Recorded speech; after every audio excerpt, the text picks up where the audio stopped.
Dear students, നമുക്ക് പുതിയൊരു chapter തുടങ്ങാനുണ്ട്. System of particles and rotational motion. നിങ്ങളുടെ ടെക്സ്റ്റിൻ്റെ ഫസ്റ്റ് പാർട്ടിലാണ് ഈ ചാപ്റ്റർ ഉള്ളത്. അന്ന് നമ്മൾ എടുക്കാത്ത ടോപ്പിക്കായിരുന്നു. ഇതിനകത്ത് നമുക്ക് ഇത്രയും ടോപ്പിക്സാണ് ഡിസ്കസ് ചെയ്യാനുള്ളത്. അതിൽ first topic centre of mass എന്നുള്ള കൺസെപ്റ്റാണ്. എന്താണ് സെൻറ്റർ ഓഫ് മാസ് എന്നുകൊണ്ട് മീൻ ചെയ്യുക? നിങ്ങൾ പലരും ചെയ്യുന്ന ഒരു എക്സ്പെരിമെൻറ്റോടെ നമുക്ക് തുടങ്ങാം. നമ്മുടെ കയ്യിലൊക്കെയുള്ള സ്കെയില്, പെൻസിലൊക്കെ നിങ്ങൾ നിങ്ങളുടെ ഫിംഗർ ടിപ്പിൽ ഇതുപോലെ ബാലൻസ് ചെയ്യാനായിട്ട് ശ്രമിക്കാറുണ്ട്. ഇല്ലെങ്കിലൊന്ന് ചെയ്ത് നോക്കുക. ഇപ്പോൾ ഒരു പെൻസിൽ എടുത്തിട്ട് നമ്മുടെ ഫിംഗർ ടിപ്പിൽ ഇങ്ങനെ പിടിക്കുക. അതിന് ബാലൻസ് ചെയ്ത് നിർത്താൻ സാധിക്കുന്നത് ഏത് പോയിന്റിലാണെന്ന് ശ്രദ്ധിക്കുക. അപ്പോൾ ഈ സ്കെയില്, പെൻസില് പോലുള്ള റെഗുലർ ഷേപ്പിലുള്ള ഒബ്ജക്ട്സിനെ നമുക്ക് ബാലൻസ് ചെയ്യാനായിട്ട് നമുക്ക് എളുപ്പമുണ്ട്. അവയുടെ ഏകദേശം സെൻറ്ററൊക്കെ നോക്കി ആ സെൻറ്ററിനോട് അടുത്തൊക്കെ മാറ്റി പോയിന്റുകൾ ശ്രമിച്ചാൽ ഇതിൽ കറക്റ്റ് സെൻറ്ററിൽ നമുക്ക് ആ ഒബ്ജക്റ്റിനെ ബാലൻസ് ചെയ്യാനായിട്ട് സാധിക്കും. യൂണിഫോം ഷേപ്പിലുള്ള ഒബ്ജക്റ്റുകളുടെ കേസിൽ നമുക്ക് സെൻറ്റർ ഓഫ് ഗ്രാവിറ്റി അല്ലെങ്കിൽ സെൻറ്റർ ഓഫ് മാസ് ഒക്കെ കണ്ടുപിടിക്കാനായിട്ട് ഈ രീതിയിൽ സാധിക്കും എളുപ്പത്തിൽ. പക്ഷേ ഇറഗുലർ ഷേപ്പിലുള്ള ഓബ്ജക്റ്റുകളുടെ കേസിൽ അത് അത്ര എളുപ്പമായിരിക്കില്ല.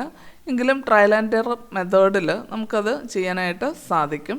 ഇവിടെ നമുക്ക് ഒരു ബേർഡിൻ്റെ തന്നിരിക്കുന്നുണ്ട്. ഈ ബേർഡിനെ ഈ ഫിംഗർ ടിപ്പിൽ ബാലൻസ് ചെയ്യുന്നു.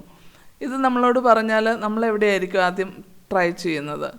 എൻ്റെ ഏകദേശം സെൻറ്റർ കണ്ടൊക്കെ ബാലൻസ് ചെയ്യാൻ ശ്രമിക്കും. പക്ഷെ അത് ബാലൻസ് ചെയ്യാനായിട്ട് സാധിക്കുന്നില്ല എന്ന് കാണാൻ സാധിക്കും.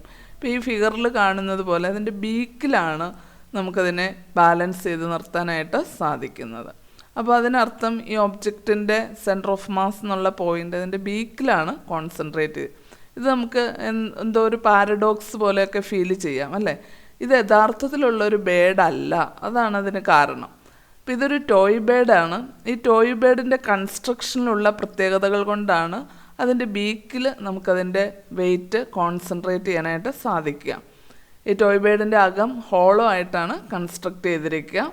ഇതിൻ്റെ വിങ്സ് അതുപോലെ ടെയിലിലൊക്കെ മാത്രമേ മാസ് ഉള്ളൂ. അതുപോലെ അതിൻ്റെ ഹെഡിൽ ഈ ബീക്ക് ഇതിനോട് ചേർന്നുള്ള പോർഷൻസിൽ. അപ്പോൾ അങ്ങനെ ഏകദേശം സിമെട്രിക്കലായിട്ട് ഇതിൻ്റെ സെൻറ്റർ ഓഫ് മാസ് വരുന്നത് നമ്മൾ ട്രയൽ ആൻഡ് എറർ മെത്തേഡ് ചെയ്യുമ്പോൾ ഇതിൻ്റെ ബീക്കിലായിട്ട് കാണാനായിട്ട് സാധിക്കും. അപ്പോൾ സെൻറ്റർ ഓഫ് മാസ് എന്നുള്ള ഒരു ഐഡിയ നമ്മുടെ മനസ്സിലുണ്ടാകണം. ഇപ്പോൾ നമ്മൾ ചെയ്ത എക്സ്പെരിമെൻറ്റുകൾ പെൻസിലോ സ്കെയിലോ ഒക്കെ ബാലൻസ് ചെയ്തു. അവിടെ യൂണിഫോം ഷേപ്പിലുള്ള ഓബ്ജക്ട്സ് ആയിരുന്നു. അവയുടെ സെൻറ്റർ ഓഫ് മാസ് അവയുടെ മിഡിൽ പോയിൻ്റ് ആയിരുന്നു. പക്ഷേ ഈ കേസിൽ ആ സെൻറ്റർ ഓഫ് മാസിന് വ്യത്യാസമുണ്ട്. നമ്മളുടെ മനസ്സിലുള്ള ഐഡിയയിൽ നിന്ന് നമുക്ക് മനസ്സിലായി കാണും. ഇപ്പോൾ റെഗുലർ ഷേപ്പിലുള്ള ഓബ്ജക്ട്സിൻ്റെ കേസിലൊക്കെ സെൻറ്റർ ഓഫ് മാസ് എന്ന് പറയുന്നത് നമ്മൾ പ്രതീക്ഷിക്കുന്നത് പോലെ തന്നെ അവയുടെ മിഡ് പോയിൻ്റാണ്. ഈ ഫിഗറിൽ അത് നിങ്ങൾക്ക് കാണാൻ സാധിക്കും. അപ്പോൾ ഈ സിലിണ്ടറിൻ്റെ കേസിൽ എൻ്റെ സെൻറ്റർ ഓഫ് മാസ് അതിൻ്റെ ആക്സിയൽ ലൈൻ, സെൻട്രൽ കൂടി പോകുന്ന ലൈൻ്റെ മിഡ് പോയിൻറ്റിൽ തന്നെ ആയിരിക്കും. അതുപോലെ ട്രയാങ്കിളിൻ്റെ കേസിൽ അവയുടെ മീഡിയൻസ് ഇൻ്റർസെക്റ്റ് ചെയ്യുന്ന പോയിൻ്റാണ് ട്രയാങ്കിളിൻ്റെ സെൻറ്റർ ഓഫ് മാസ്സായിട്ട് നമുക്ക് കിട്ടുക. അതുപോലെ ഒരു സർക്കിളോ അല്ലെങ്കിൽ യൂണിഫോം ഷേപ്പുള്ള സ്ഫിയറോ ഒക്കെ ആണെങ്കിൽ അവയുടെ സെൻറ്റർ തന്നെയായിരിക്കും സെൻറ്റർ ഓഫ് മാസ്സായിട്ട് കിട്ടുന്നത്. റെക്റ്റാങ്കിളിൻ്റെയും ക്യൂബിൻ്റെയും ഒക്കെ കേസിൽ, അതുപോലെ സ്ക്വയറിൻ്റെ കേസിലുമൊക്കെ അവയുടെ ഡയഗണൽസ് ഇൻ്റർസെക്റ്റ് ചെയ്യുന്ന പോയിൻ്റാണ് സെൻറ്റർ ഓഫ് മാസ്. അപ്പോൾ എന്താണ് സെൻറ്റർ ഓഫ് മാസ് എന്ന് ചോദിച്ചാൽ, centre of mass is A point where the whole mass of the body can be assumed to be concentrated, and it is a point about which the entire body can be balanced. ഇപ്പോൾ ഈ ഒരു concept centre of gravity എന്നുള്ള കൺസെപ്റ്റുമായിട്ട് നമ്മൾ ചിലപ്പോൾ link ചെയ്യാറുണ്ട്. Centre of gravity എന്ന് പറഞ്ഞാൽ എന്താ മീൻ ചെയ്യുന്നത്? ഗ്രാവിറ്റി അല്ലെങ്കിൽ ഗ്രാവിറ്റേഷണൽ ഫോഴ്സ്, ഒരു ഒബ്ജക്റ്റിൽ അനുഭവപ്പെടുന്ന ഗ്രാവിറ്റേഷണൽ ഫോഴ്സിനെയാണ് നമ്മൾ ആ ഒബ്ജക്റ്റിൻ്റെ വെയിറ്റ് എന്ന് പറയുക. അപ്പോൾ സെൻറ്റർ ഓഫ് ഗ്രാവിറ്റി എന്ന് പറഞ്ഞാൽ ഒബ്ജക്റ്റിൻ്റെ വെയിറ്റ് കോൺസെൻട്രേറ്റ് ചെയ്യുന്നതായിട്ട് നമുക്ക് കൺസിഡർ ചെയ്യാവുന്ന പോയിൻറ്റിനെയാണ്. യഥാർത്ഥത്തിൽ ആ പോയിൻ്റ് റെഗുലർ ഷേപ്പിലുള്ള ഒബ്ജക്ട്സിൻ്റെയൊക്കെ കേസിൽ സെൻറ്റർ ഓഫ് മാസും സെൻറ്റർ ഓഫ് ഗ്രാവിറ്റിയും ഒക്കെ സെയിം ആയിരിക്കും. പക്ഷേ അവിടെ ഡെഫിനിഷനിൽ മാത്രം വ്യത്യാസമുണ്ട്. പക്ഷേ സെൻറ്റർ ഓഫ് ഗ്രാവിറ്റിയും സെൻറ്റർ ഓഫ് മാസും തമ്മിൽ ഉള്ള ഒരു വ്യത്യാസം എന്ന് പറയുന്നത്, ഗ്രാവിറ്റേഷണൽ ഫോഴ്സ് ഇല്ലാത്ത പോയിന്റുകളാണെങ്കിൽ, ഇല്ലാത്ത റീജിയൻ ആണെങ്കിൽ അവിടെ സെൻറ്റർ ഓഫ് ഗ്രാവിറ്റി എന്ന കൺസെപ്റ്റിന് യാതൊരു ഇമ്പോർട്ടൻസും ഇല്ല. പക്ഷേ ആ ഒബ്ജക്ട്സിന് സെൻറ്റർ ഓഫ് മാസ് ഉണ്ട്. ഗ്രാവിറ്റി ഇല്ല, ഗ്രാവിറ്റേഷണൽ ഫോഴ്സ് ഇല്ല, വെയിറ്റ് ഇല്ല, എങ്കിലും ആ ഒബ്ജക്റ്റിന് മാസ് ഉണ്ട്. So they have centre of mass but have no centre of gravity. അതുപോലെ തന്നെ സെൻറ്റർ ഓഫ് ഗ്രാവിറ്റിയും സെൻറ്റർ ഓഫ് മാസും ഒരേ പോയിന്റിലല്ലാത്ത വരുന്ന മറ്റൊരു കേസ് എന്ന് പറയുന്നത് ഒബ്ജക്റ്റിൻ്റെ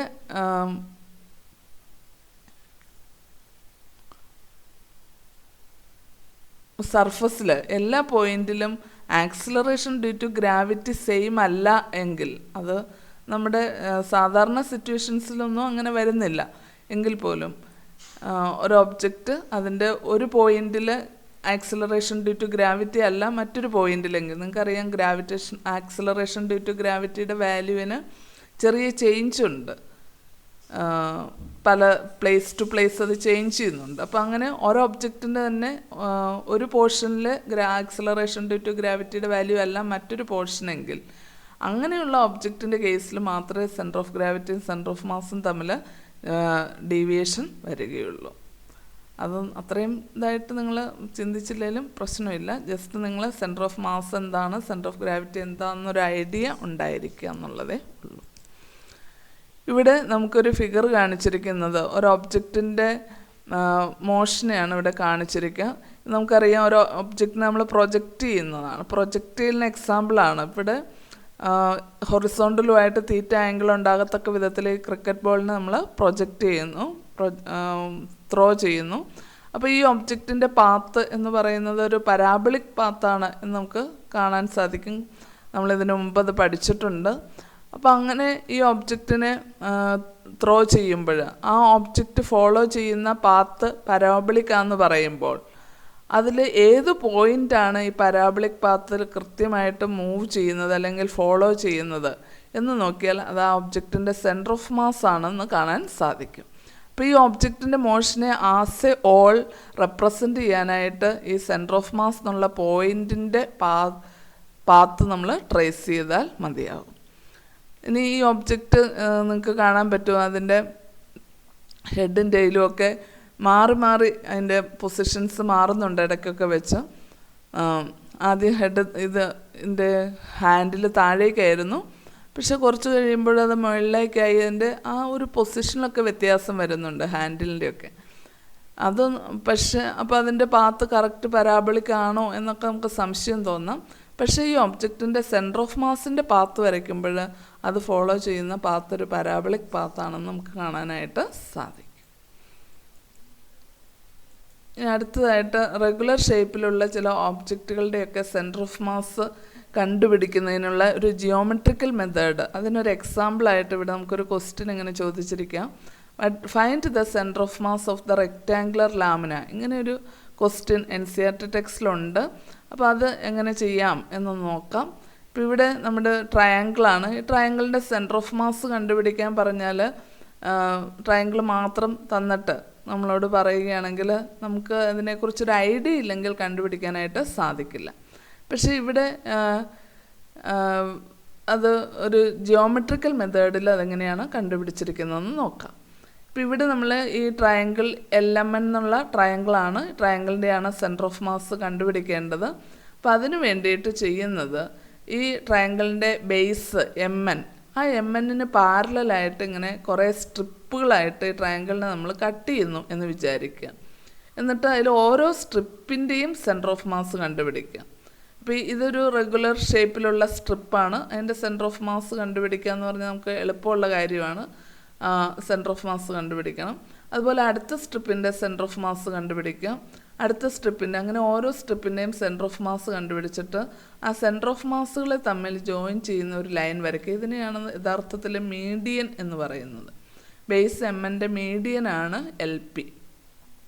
ഇതുപോലെ തന്നെ മറ്റ് ബേസുകളെയും പാരലായിട്ട് ഇതുപോലുള്ള സ്ട്രിപ്പുകൾ ഇമാജിൻ ചെയ്യുക. അപ്പോൾ LN എന്നുള്ള സൈഡിന് പാരലായിട്ട് കുറേ സ്ട്രിപ്പുകളായിട്ട് ഇങ്ങനെ കൺസിഡർ ചെയ്യുക.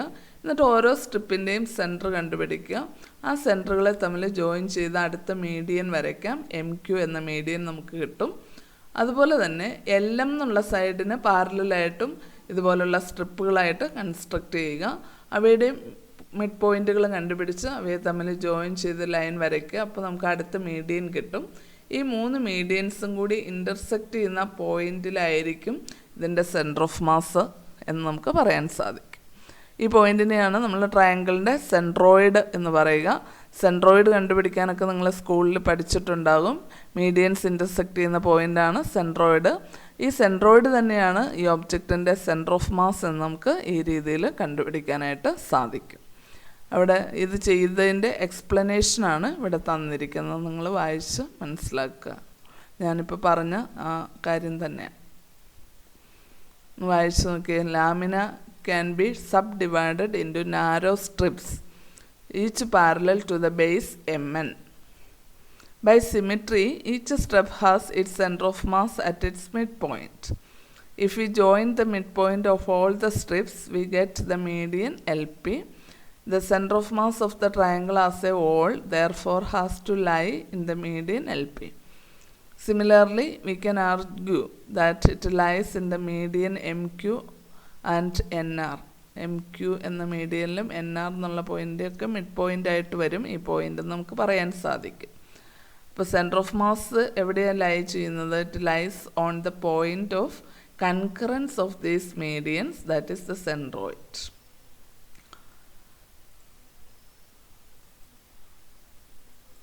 അടുത്തതായിട്ട് നമുക്ക് രണ്ട് പാർട്ടിക്കിൾസ് ഉള്ള ഒരു സിസ്റ്റം, അതായത് പോയിൻ്റ് ഒബ്ജക്ട്സാണ് M1 M2 എന്നുള്ള രണ്ട് പോയിൻ്റ് ഒബ്ജക്റ്റുകൾ അല്ലെങ്കിൽ രണ്ട് പാർട്ടിക്കിൾസ്. ആ രണ്ട് പാർട്ടിക്കിൾസ് ഉള്ള ഒരു സിസ്റ്റം നമ്മൾ കൺസിഡർ ചെയ്യാമെന്ന് വിചാരിക്കും. അതിൻ്റെ സെൻറ്റർ ഓഫ് മാസ് എങ്ങനെ കണ്ടുപിടിക്കാനായിട്ട് സാധിക്കും? സെൻറ്റർ ഓഫ് മാസിൻ്റെ പൊസിഷൻ വെക്ടറും അതുപോലെ അതിൻ്റെ വെലോസിറ്റിയും ഒക്കെ കണ്ടുപിടിക്കുന്നതിനുള്ള ഇക്വേഷൻസാണ് നമുക്കിവിടെ ചെയ്യേണ്ടത്.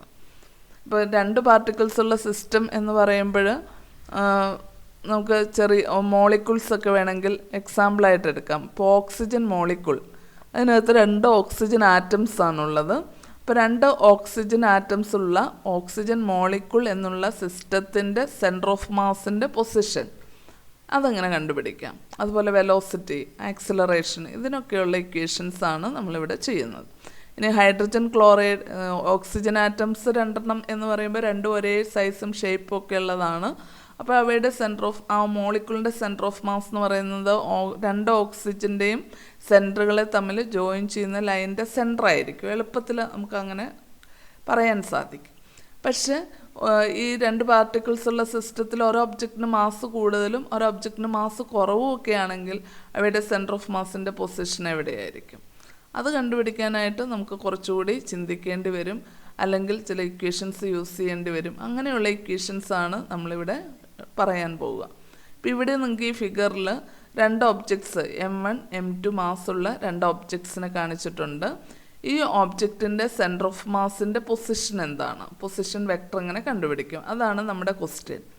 അപ്പോൾ ഈ 2 ഒബ്ജക്ട്സ് ഉള്ള ഒരു സിസ്റ്റം, M1 M2 മാസുള്ള 2 പാർട്ടിക്കിൾസ് ഉള്ള ഈ സിസ്റ്റം, ആ സിസ്റ്റത്തിൻ്റെ സെൻറ്റർ ഓഫ് മാസ് ഒക്കെ കണ്ടുപിടിക്കുന്നതിനുള്ള ഒരു ഇക്വേഷൻ കിട്ടുന്നതിന് വേണ്ടി നമ്മളിവിടെ അവയുടെ പൊസിഷൻ വെക്ടറിൻ്റെ ടേംസിൽ അല്ലെങ്കിൽ പൊസിഷൻ വെക്ടറാണ് കണ്ടുപിടിക്കേണ്ടത്.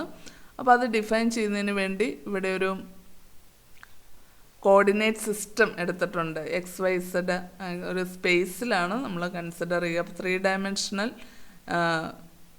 ആക്സസ് ആണ്, XYZ ആക്സസിലുണ്ട്. ഒറിജിൻ എന്ന് പറയുന്ന ഈ പോയിൻ്റാണ്.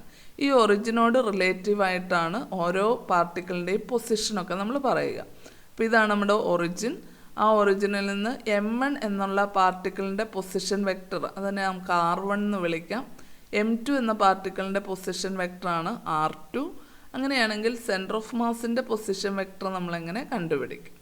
അതിനുള്ള ഇക്വേഷനാണ് position vector of centre of mass can be obtained as capital R equal to M1 R1 plus M2 R2 divided by M1 plus M2. M1 plus M2 means total mass of the system. അപ്പോൾ ഓരോ പാർട്ടിക്കിളിൻ്റെയും position വെക്ടറിനെ അതിൻ്റെ mass കൊണ്ട് multiply ചെയ്ത് അവയുടെ some എടുത്ത് അതിനെ total mass കൊണ്ട് divide ചെയ്യുമ്പോഴാണ് നമുക്ക് സെൻറ്റർ ഓഫ് മാസിൻ്റെ പൊസിഷൻ വെക്ടർ കിട്ടുക. ഇനി ഈ സെൻറ്റർ ഓഫ് മാസിൻ്റെ വെലോസിറ്റിക്കുള്ള ഒരു ഇക്വേഷൻ, അതായത് M1ഉം M2ഉം M1 V1 വെലോസിറ്റിയോടെയും M2 V2 വെലോസിറ്റിയോടെയും മൂവ് ചെയ്യുകയാണെങ്കിൽ സെൻറ്റർ ഓഫ് മാസിൻ്റെ വെലോസിറ്റി എന്തായിരിക്കും? അതിനുള്ള ഇക്വേഷനാണ് നമുക്ക് അടുത്തത് കിട്ടേണ്ടത്. അത് കിട്ടുന്നതിന് വേണ്ടി നമ്മൾ ഈ നിങ്ങൾക്കറിയാം വെലോസിറ്റി എന്ന് പറയുന്നത് റേറ്റ് ഓഫ് ചേഞ്ച് ഓഫ് പൊസിഷനാണ്. ഇപ്പോൾ പൊസിഷൻ വെക്ടർ ആറിനുള്ള ഇക്വേഷൻ അറിയാമെങ്കിൽ ഇതിൻ്റെ rate of change of position vector അത് കണ്ടാൽ വെലോസിറ്റി വെക്ടറിനുള്ള ഇക്വേഷനാകും. അപ്പോൾ ഈ ഇക്വേഷൻ്റെ ഡെറിവേറ്റീവ് എടുക്കുക, അല്ലെങ്കിൽ നമുക്ക് ഇങ്ങനെ പറയാം m1 into dr1/dt plus m2 into dr2/dt by m1 plus m2. ഇതാണ് സെൻറ്റർ ഓഫ് മാസിൻ്റെ വെലോസിറ്റി ചെയ്യാനുള്ള മാർഗം. Velocity is rate of change of displacement അല്ലെങ്കിൽ rate of change of position നിങ്ങൾ പഠിച്ചിട്ടുണ്ട്. അപ്പോൾ velocity v = dr/dt rate of change of position അങ്ങനെയാണ് ചെയ്യേണ്ടത്. അതിനാണ് ഇവിടെ ഞാൻ m1 ഇൻറ്റു dr1/dt എന്ന് പറഞ്ഞത്. അപ്പോൾ അടുത്ത സ്റ്റെപ്പിൽ നമുക്ക് ആ ഇക്വേഷൻ dr1/dt എന്നുള്ളത് ഫസ്റ്റ് പാർട്ടിക്കിളിൻ്റെ വെലോസിറ്റിയാണ് v1. അപ്പോൾ വെലോസിറ്റിക്കുള്ള equation vcm = m1 into dr1/dt അതിന് പകരം v1 plus m2 into dr2/dt അതിന് പകരം v2. അപ്പോൾ m1 v1 plus m2 v2 by m1 plus m2 total മാസ്സാണ്. അതിനെ ക്യാപിറ്റൽ M എന്ന് എഴുതിയാൽ ഇങ്ങനെ എഴുതും. So this is the equation for velocity of centre of mass. ഇത് ഡിറൈവ് ചെയ്യാനൊന്നും നിങ്ങൾ പഠിക്കണ്ട. നിങ്ങൾ ഈ ഒരു ലോജിക്ക് വെച്ച് അത് ഇക്വേഷൻ മാത്രം പഠിച്ചാൽ മതി. അതുപോലെ ഈ സെൻറ്റർ ഓഫ് മാസിൻ്റെ ആക്സിലറേഷൻ കിട്ടാൻ, acceleration is rate of change of velocity നമ്മൾ പഠിച്ചിട്ടുണ്ട്. അപ്പോൾ ACM = dvm/dt. അപ്പോൾ d/dt ഓഫ് ഈ ടേം അല്ലേ, അങ്ങനെ വരുമ്പോൾ m1 constant m1 into dv1/dt. ആ dv1/dt എന്ന് പറയുന്ന ഫസ്റ്റ് ഒബ്ജക്റ്റിൻ്റെ റേറ്റ് ഓഫ് ചേഞ്ച് ഓഫ് വെലോസിറ്റിയാണ്. That is acceleration. So we can write it as a1. അതുപോലെ m2 dv2/dt. dv2/dtക്ക് പകരം അതിൻ്റെ സെക്കൻഡ് പാർട്ടിക്കിളിൻ്റെ ആക്സിലറേഷൻ a2 എന്ന് എഴുതാം. So the equation for acceleration of center of mass is m1 a1 plus m2 a2 divided by capital M. അപ്പോൾ ഈ 3 ഇക്വേഷൻസും ഒന്ന് പഠിച്ചു വെക്കുക. Position vector of centre of mass, velocity of centre of mass, acceleration of centre of mass, ഇതിനുള്ള equations.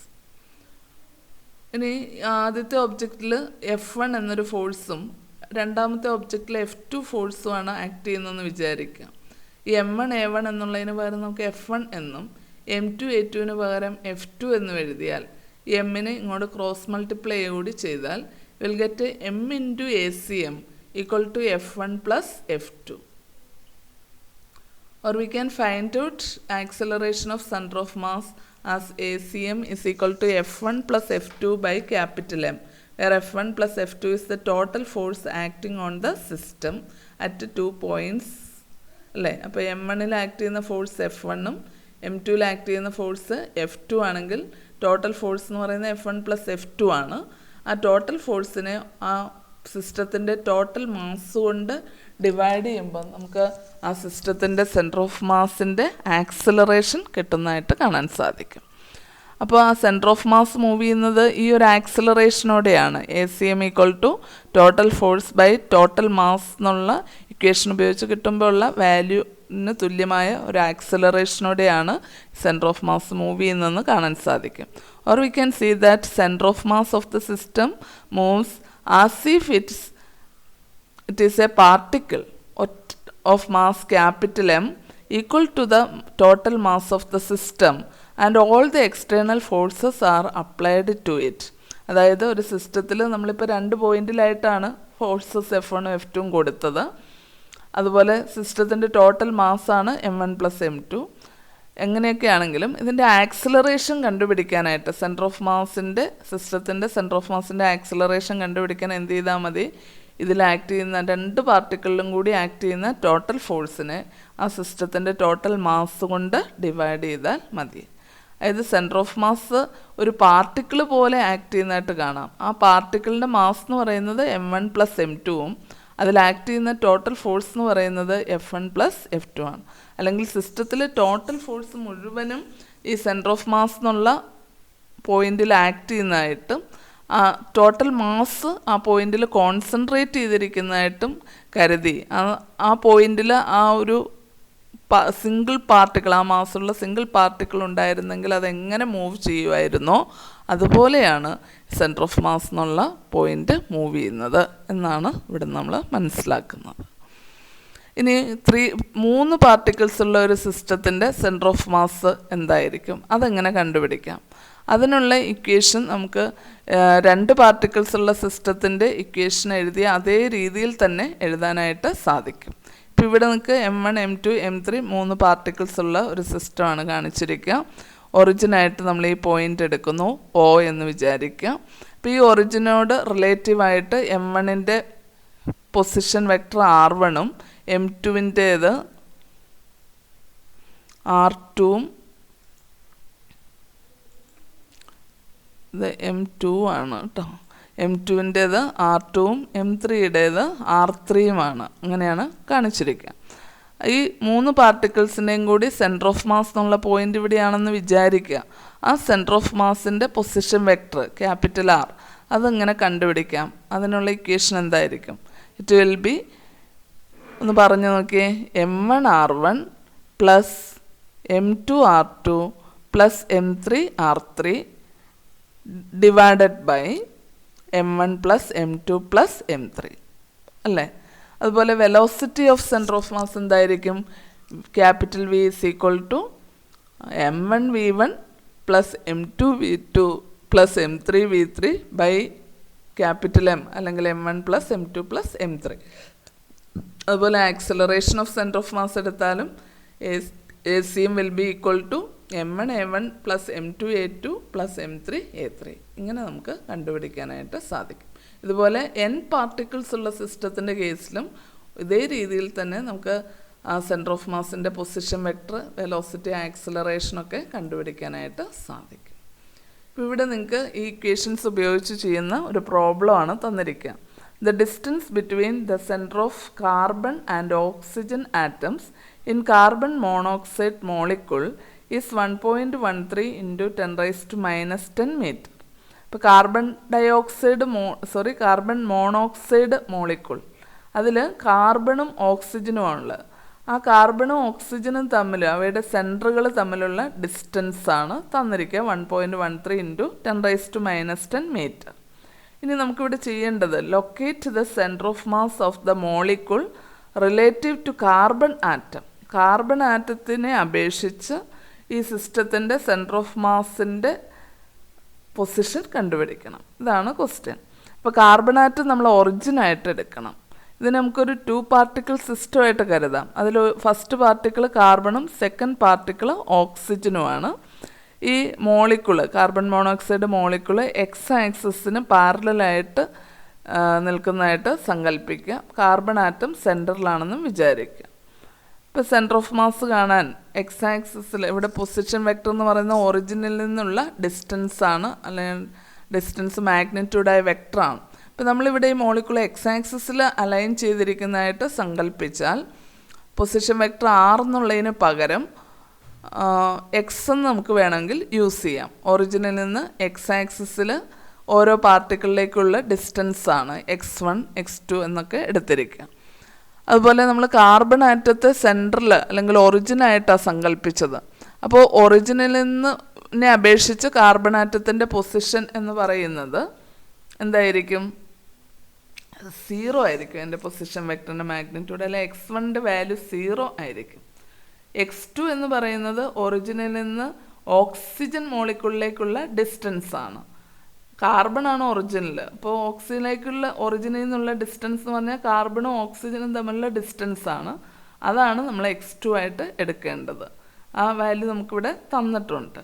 അതുപോലെ കാർബണിൻ്റെ ഓക്സിജൻ്റെ atomic masses നമുക്കറിയാം. അതാണ് M1 M2 ആയിട്ട് എടുക്കേണ്ടത്. അപ്പോൾ കാർബണിൻ്റെ ആറ്റോമിക് മാസ് 12 ആണ്, ഓക്സിജൻ്റേത് 16. അപ്പോൾ M1 12 എന്നും M2 16 എന്നും എടുക്കാം. അതുപോലെ ഞാൻ പറഞ്ഞു കാർബണാണ് ഒറിജിനിൽ. അപ്പോൾ ഒറിജിനും കാർബണും തമ്മിലുള്ള ഡിസ്റ്റൻസ് 0 ആയതുകൊണ്ട് അതിൻ്റെ പൊസിഷൻ വെക്ടർ നമുക്ക് X1 = 0 എന്ന് എഴുതാം. അതുപോലെ ഓക്സിജനും കാർബണും തമ്മിലുള്ള ഡിസ്റ്റൻസ് നമുക്ക് X2 എന്നെടുക്കാം. അപ്പോൾ ഈ വാല്യൂസൊക്കെ നമുക്കറിയാം. അതിനിവിടെ സബ്സ്റ്റിറ്റ്യൂട്ട് ചെയ്താൽ നമുക്ക് എന്ത് കിട്ടും? കാർബൺ മോണോക്സൈഡ് മോളിക്യൂളിൻ്റെ സെൻറ്റർ ഓഫ് മാസിൻ്റെ പൊസിഷൻ വെക്ടറിൻ്റെ വാല്യൂ കിട്ടും. അപ്പോൾ M1 പകരം 12 ഇൻറ്റു x1 0 പ്ലസ് M2 പകരം 16 ഇൻറ്റു x2 വാല്യൂ കൊടുക്കുക ബൈ 12 ഇൻറ്റു 16. അപ്പോൾ ഈ ടൈം മൾട്ടിപ്ലൈ ചെയ്യുമ്പോൾ 0 ആയി പോകും. അപ്പോൾ ഇത് രണ്ടും കൂടി മൾട്ടിപ്ലൈ ചെയ്ത് ഇതിനെ 12 പ്ലസ് 16 കൊണ്ട് ഡിവൈഡ് ചെയ്യുക. So will get this value as the magnitude of position vector of the centre of mass. എന്ന് പറഞ്ഞതിൻ്റെ മീനിങ് എന്താ?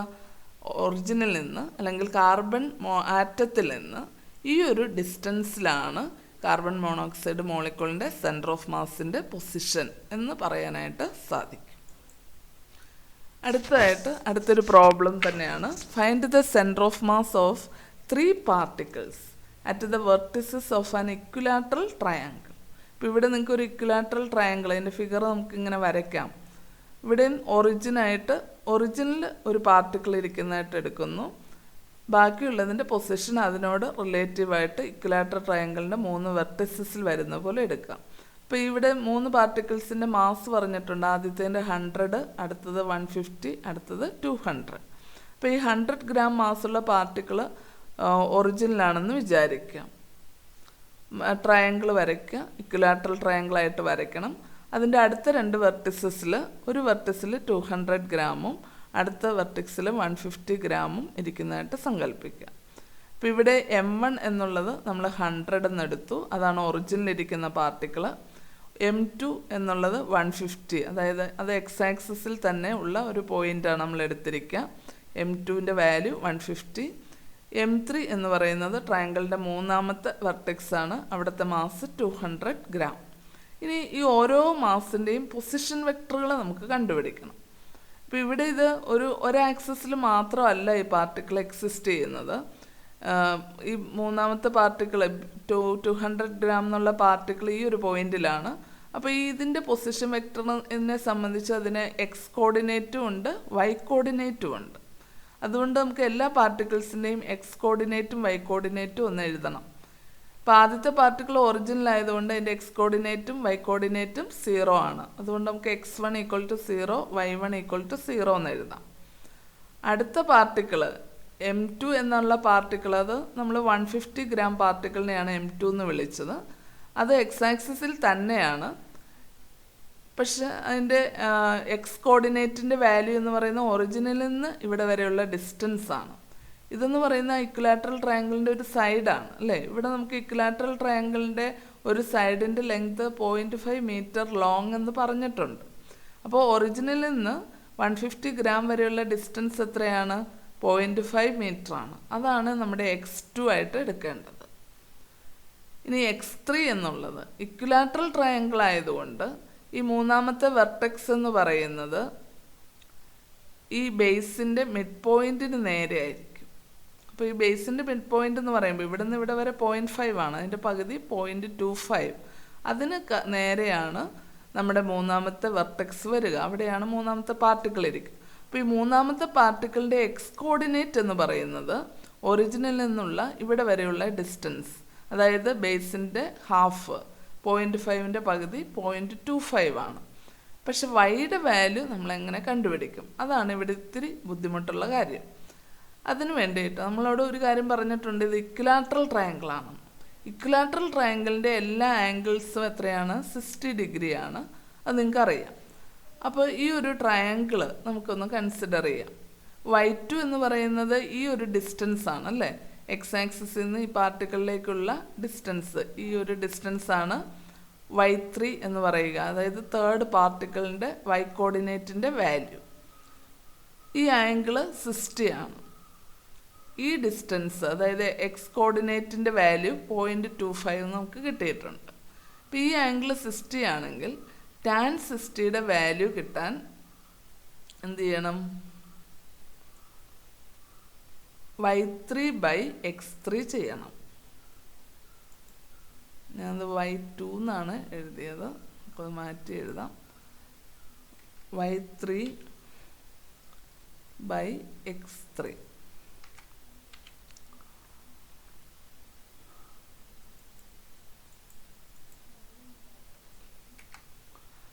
y3/x3 = tan 60. ഇപ്പോൾ ഇതിൽ നിന്ന് y3 എങ്ങനെ കണ്ടുപിടിക്കും? ഇത് ക്രോസ് മൾട്ടിപ്ലൈ ചെയ്യാം, x3 × tan 60. ടാൻ 60യുടെ വാല്യൂ നിങ്ങൾക്കറിയാം √3 ആണ്. അപ്പോൾ √3 = y3/x3, അത് ക്രോസ് മൾട്ടിപ്ലൈ ചെയ്യുമ്പോൾ y3 = √3 × x3. x3യുടെ വാല്യൂ എത്രയായിരുന്നു? 0.25. അപ്പോൾ നമുക്ക് y3യുടെ വാല്യൂ എന്തെന്ന് കിട്ടും? 0.25 × √3 എന്ന് കിട്ടും. അപ്പോൾ നമുക്ക് എല്ലാ പാർട്ടിക്കിൾസിൻ്റെയും എക്സ് കോർഡിനേറ്റിൻ്റെയും വൈ കോർഡിനേറ്റിൻ്റെയും വാല്യൂസ് കിട്ടി. ഇനി നമുക്ക് ഈ സിസ്റ്റത്തിൻ്റെ സെൻറ്റർ ഓഫ് മാസ് കണ്ടുപിടിക്കണം. അപ്പോൾ സെൻറ്റർ ഓഫ് മാസിൻ്റെ എക്സ് കോർഡിനേറ്റും കണ്ടുപിടിക്കണം, വൈ കോർഡിനേറ്റും കണ്ടുപിടിക്കണം. അതിന് വേണ്ടിയിട്ട് എക്സ് സെൻറ്റർ ഓഫ് മാസിൻ്റെ x coordinate = m1x1 + m2x2 + m3x3 / m1 + m2 + m3 ചെയ്താൽ മതി. ഇനി ഓരോ വാല്യൂസും കൊടുക്കുക. m1ന് പകരം 100 ഇൻറ്റു അതിൻ്റെ എക്സ് കോർഡിനേറ്റ് 0 പ്ലസ് m2 ആയിട്ട് നമ്മൾ 150 എടുത്തു ഇൻറ്റു 0.5 പ്ലസ് m3 ആയിട്ട് 200 ഇൻറ്റു അതിൻ്റെ എക്സ് കോർഡിനേറ്റിൻ്റെ വാല്യൂ 0.25. ഇതെല്ലാം കൂടി മൾട്ടിപ്ലൈ ചെയ്തിട്ട് ആഡ് ചെയ്യണം. ഈ ടൈം 0 ആയി പോവും. 150 ഇൻറ്റു 0.5 ചെയ്യുമ്പം 75 കിട്ടും. 200 ഇൻറ്റു 0.25 ചെയ്യുമ്പം 50 കിട്ടും. 75 പ്ലസ് 50 ആഡ് ചെയ്യുമ്പോൾ 125 കിട്ടും. 125 ഡിവൈഡഡ് ബൈ ഇത് എല്ലാം കൂടി ആഡ് ചെയ്യണം. 100 + 200 300 450. അപ്പോൾ നമുക്ക് എന്താ കിട്ടുന്നത്? 125 ഡിവൈഡഡ് ബൈ 450 എന്ന് കിട്ടും. ദാറ്റ് ഈസ് ഈക്വൽ ടു 5/18 എന്നാണ് കിട്ടുന്നത്. അത് കാൽക്കുലേറ്റ് ചെയ്ത് നോക്കുക.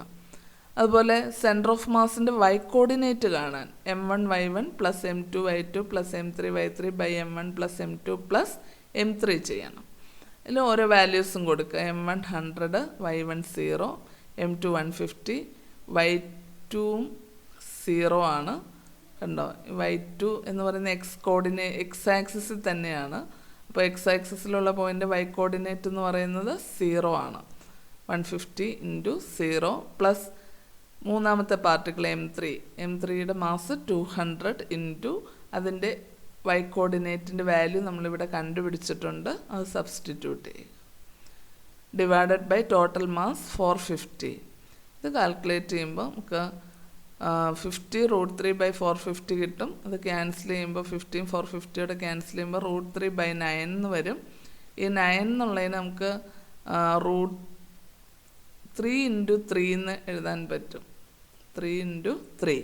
അതിലൊരു 3നെ √3 × √3 എന്ന് എഴുതാം. അപ്പം മേളത്തെ √3യും താഴത്തെ √3യും ക്യാൻസൽ ചെയ്ത് പോകും. ബാക്കിയാണ് 1/3 √3 എന്ന് എഴുതിയിരിക്കുക. അപ്പം അങ്ങനെയുള്ള പ്രോബ്ലംസ് നമുക്ക് ചിലപ്പോൾ വരാവുന്നതാണ്. 1-2 പ്രോബ്ലമൊക്കെ ഒന്ന് ചെയ്ത് പഠിക്കണം. അടുത്തതായിട്ട് ഈ സെൻറ്റർ ഓഫ് മാസിൻ്റെ മോഷനെ ഡെമോൺസ്ട്രേറ്റ് ചെയ്യുന്ന അല്ലെങ്കിൽ എക്സ്പ്ലെയിൻ ചെയ്യുന്ന ചില നമ്മുടെ ഡെയിലി ലൈഫിലൊക്കെ നമ്മൾ ഒബ്സർവ് ചെയ്യുന്ന ചില എക്സാമ്പിൾസ് ഉപയോഗിച്ച് സെൻറ്റർ ഓഫ് മാസിൻ്റെ മോഷൻ എങ്ങനെ എക്സ്പ്ലെയിൻ ചെയ്യാൻ സാധിക്കും എന്ന് നോക്കാം. ഇപ്പോൾ ഇവിടെ നിങ്ങൾക്ക് ഒരു ഷെല്ല് അല്ലെങ്കിൽ നിങ്ങൾ പെരുന്നാളിനൊക്കെ പോകുമ്പോൾ പടക്കമൊക്കെ പൊട്ടിക്കുന്നത് കണ്ടിട്ടുണ്ട്. അപ്പോൾ അങ്ങനെ ഉള്ള പടക്കങ്ങളൊക്കെ പൊട്ടുമ്പോൾ ഇതിനകത്ത് അത് പൊട്ടിച്ചെതറി പല പീസസ് ആയിട്ട് ഉണ്ട് അല്ലേ, എക്സ്പ്ലോഷൻ നടക്കുമ്പോൾ. ഇപ്പോൾ ഇവിടുന്ന് അതിനെ പ്രൊജക്റ്റ് ചെയ്യുന്ന സമയത്ത് അതൊരു സിംഗിൾ പാർട്ടിക്കിളായിരുന്നു, സിംഗിൾ ഒബ്ജക്റ്റ് ആയിരുന്നു. നമുക്കറിയാം അത് ഫോളോ ചെയ്യുന്ന പാത്ത് ഒരു പരാബിളിക് പാത്തായിരിക്കും. ഇവിടെ വരെ ആ പരാബിളിക് പാത്തിൽ അത് ഫോളോ ചെയ്തിരുന്നു. ഒരു സിംഗിൾ പാർട്ടിക്കിളായിട്ടാണ് നമ്മളതിനെ കരുതിയത്. പക്ഷേ ഇവിടെ എക്സ്പ്ലോഷൻ ചെയ്ത സമയത്ത് എക്സ്പ്ലോഡ് ചെയ്തപ്പോൾ ഇത് പല പീസസായിട്ട് പൊട്ടിച്ചെതറി പല ഡയറക്ഷൻസിലൊക്കെയാണ് തെറിച്ചു പോവുക. ഓരോ പീസിൻ്റെയും മാസ് ഡിഫറെൻ്റ് ആണ്, അതിൻ്റെ വെലോസിറ്റീസ് ഡിഫറെൻ്റ് ആണ്, അത് പോകുന്ന ഡയറക്ഷൻസൊക്കെ പല ഡയറക്ഷൻസിലൊക്കെയാണ്. അപ്പോൾ പിന്നെ ഇതിൻ്റെ മോഷൻ്റെ അതിൻ്റെ പാത്തിനെ നമ്മൾ എങ്ങനെ എക്സ്പ്ലെയിൻ ചെയ്യും? അപ്പോൾ ഇവിടെ പല പാർട്ടിക്കിൾസായിട്ട് ഇത് ചിതറി പോകുന്നുണ്ടെങ്കിലും ആ പാർട്ടിക്കിൾസിൻ്റെ എല്ലാം കൂടി സെൻറ്റർ ഓഫ് മാസ് നമ്മൾ എടുക്കുകയാണെങ്കിൽ ആ സെൻറ്റർ ഓഫ് മാസിൻ്റെ പാത്ത് എന്ന് പറയുന്നത് ആദ്യം ഇത് വന്നിരുന്ന സിംഗിൾ പാർട്ടിക്കിൾ ആയിരുന്നപ്പോൾ അത് വന്നിരുന്ന പരാബിളിക് പാത്ത് എന്താണോ ആ ഒരു പാത്ത് കണ്ടിന്യൂ ചെയ്യുന്ന വിധത്തിലായിരിക്കും എക്സ്പ്ലോഷന് ശേഷം ഉണ്ടാകുന്ന അനേകം പാർട്ടിക്കിൾസിൻ്റെ സെൻറ്റർ ഓഫ് മാസിൻ്റെ മോഷൻ എന്ന് നമുക്ക് കാണാൻ സാധിക്കും. അപ്പോൾ the centre of mass will continue the path which was followed by the single object before explosion. അതാണ് നമ്മളിവിടെ മനസ്സിലാക്കേണ്ട ഒരു കാര്യം. അതുപോലെ വേറൊരു എക്സാമ്പിൾ, സെൻറ്റർ ഓഫ് മാസിൻ്റെ മോഷനെ കാണിക്കുന്ന ഒരു എക്സാമ്പിൾ എന്ന് പറയുന്ന റേഡിയോ ആക്ടിവിറ്റിയിലാണ്. നിങ്ങൾ റേഡിയോ ആക്ടിവിറ്റി കേട്ടിട്ടുണ്ടാവും. ചില പാർട്ടിക്കിൾസ്, ചില ന്യൂക്ലിയസുകളിൽ നിന്ന് ചില പാർട്ടിക്കിൾസ് ഹൈ വെലോസിറ്റിയോടെ എമിറ്റ് ചെയ്യുന്ന ഒരു ഫിനോമിനനാണ് റേഡിയോ ആക്ടിവിറ്റി. ഇപ്പോൾ റേഡിയം എന്ന ഒരു ന്യൂക്ലിയസ് ആണ് ഇവിടെ കാണിച്ചിരിക്കുക. ഈ റേഡിയം ന്യൂക്ലിയസ് കോൺസ്റ്റൻറ്റ് വെലോസിറ്റിയോടുകൂടി മൂവ് ചെയ്യുകയാണ് എന്ന് വിചാരിക്കുക. അതങ്ങനെ മൂവ് ചെയ്തുകൊണ്ടിരുന്ന സമയത്ത് അതിൽ നിന്നൊരു ആൽഫ പാർട്ടിക്കിൾ എന്ന് പറയുന്നത് പിന്നീട് കണ്ടുപിടിച്ചിട്ടുണ്ട്. 2 പ്രോട്ടോണും 2 ന്യൂട്രോണും ഉള്ള ഒരു ഹീലിയം ന്യൂക്ലിയസിനോട് സിമിലറായ പാർട്ടിക്കിളാണ്. ആൽഫ പാർട്ടിക്കിൾ എമിറ്റ് ചെയ്യുന്നു. അത് ഈ ഒരു ഡയറക്ഷനിലാണ് പോയതെന്ന് വിചാരിക്കുക. അതിൻ്റെ മാസ് വളരെ ചെറുതാണ്, ഹീലിയം ന്യൂക്ലിയസിൻ്റെ അത്രയൊക്കെ മാസേ ഉള്ളൂ. അപ്പോൾ ഈ ന്യൂക്ലിയസ്, റേഡിയം ന്യൂക്ലിയസ് പൊട്ടിച്ചെതറി എന്ന് പറയാൻ പറ്റില്ല, അതിൽ നിന്ന് ഒരു പാർട്ടിക്കിൾ, ഹീലിയം എന്ന ഒരു പാർട്ടിക്കിൾ റേഡിയം ന്യൂക്ലിയസ് പൊട്ടി അടർന്നു പോയതുപോലെ നമുക്ക് വേണമെങ്കിൽ പറയാം. അപ്പോൾ അങ്ങനെ ഹീലിയം ന്യൂക്ലിയസ് ഇതിൽ നിന്ന് എമിറ്റ് ചെയ്യപ്പെടുമ്പോൾ, അല്ലെങ്കിൽ ആൽഫ പാർട്ടിക്കിൾ എമിറ്റ് ചെയ്യപ്പെടുമ്പോൾ ബാക്കി വരുന്നത് ഒരു റെഡോൺ എന്ന് പറയുന്ന ന്യൂക്ലിയസ് ആണ്. അപ്പോൾ ഇതാണ് നമ്മുടെ, നിങ്ങൾ ഈ ന്യൂക്ലിയസിനെ കുറിച്ചൊന്നും അധികം ചിന്തിക്കേണ്ട, ഇത്രയും ചിന്തിച്ചാൽ മതി. ഇതൊരു റേഡിയോ ആക്റ്റീവായ ന്യൂക്ലിയസ് ആയിരുന്നു. ഇതിനെ നമുക്ക് പേരൻറ്റ് ന്യൂക്ലിയസ് എന്ന് പറയാം. അതിൽ നിന്നൊരു ആൽഫ പാർട്ടിക്കിൾ എന്ന പാർട്ടിക്കിൾ പുറത്തുപോയി, അതായത് ഹീലിയത്തിനോട് സിമിലറായ ഒരു പാർട്ടിക്കിൾ പുറത്തുപോയി. അതിന് ഹൈ വെലോസിറ്റി ഉണ്ട്, അതിനൊരു ചെറിയ മാസുണ്ട്. ഈ ഒരു ഡയറക്ഷനിലാണ് അത് എക്സ്പ്ലോഡ് ചെയ്ത് പോയത്. ബാക്കി വന്ന ന്യൂക്ലിയസ്, ഹീലിയത്തിൻ്റെ 2 ആറ്റോമിക് നമ്പർ നമ്മൾ മൈനസ് ചെയ്താൽ, ഇതിൻ്റെ റേഡിയത്തിൻ്റെ ഇതിൽ നിന്ന് മൈനസ് ചെയ്താൽ കിട്ടുന്ന ആറ്റോമിക് നമ്പറുള്ള പാർട്ടിക്കിൾ, അതാണ് റെഡോൺ. ആ ഒരു റെഡോണിനെ നമുക്ക് ഡോട്ടർ ന്യൂക്ലിയസ് എന്ന് പറയാം. ഈ ഡോട്ടർ ന്യൂക്ലിയസ് പോകുന്ന പാത്ത് ആണ് ഇവിടെ കാണിച്ചിരിക്കുക. അപ്പോൾ ഹീലിയം ന്യൂക്ലിയസ് ഇങ്ങനെ പോകുമ്പോൾ റെഡോൺ ന്യൂക്ലിയസ് ഇങ്ങനെ പോകും. പക്ഷേ അതിൻ്റെ രണ്ടിൻ്റെയും പാത്ത് ഡിഫറെൻ്റ് ആണ്, രണ്ടിൻ്റെയും വെലോസിറ്റി ഒക്കെ ഡിഫറെൻ്റ് ആണ്. പക്ഷേ ഈ 2 പാർട്ടിക്കിൾ, ഡോട്ടർ ന്യൂക്ലിയസും ആൽഫ പാർട്ടിക്കിളും ഉള്ള ആ ഒരു സിസ്റ്റത്തിൻ്റെ സെൻറ്റർ ഓഫ് മാസിൻ്റെ മോഷൻ നമ്മൾ നോക്കിയാൽ, അതിൻ്റെ സെൻറ്റർ ഓഫ് മാസ് ഈ ആദ്യം പേരൻ ന്യൂക്ലിയ വന്നിരുന്ന അതേ ഡയറക്ഷനിലും അതേ വെലോസിറ്റിയോടെ തന്നെ കണ്ടിന്യൂ ചെയ്യുന്നതായിട്ട് കാണാൻ സാധിക്കും. അപ്പോൾ ഇതൊരു പ്രോസസ്സാണ്. ആൽഫ പാർട്ടിക്കിൾ എമിഷൻ എന്നുള്ളത് ഈ പോയിന്റിൽ വെച്ച് നടക്കുന്ന ഒരു ഫിനോമിനനാണ്.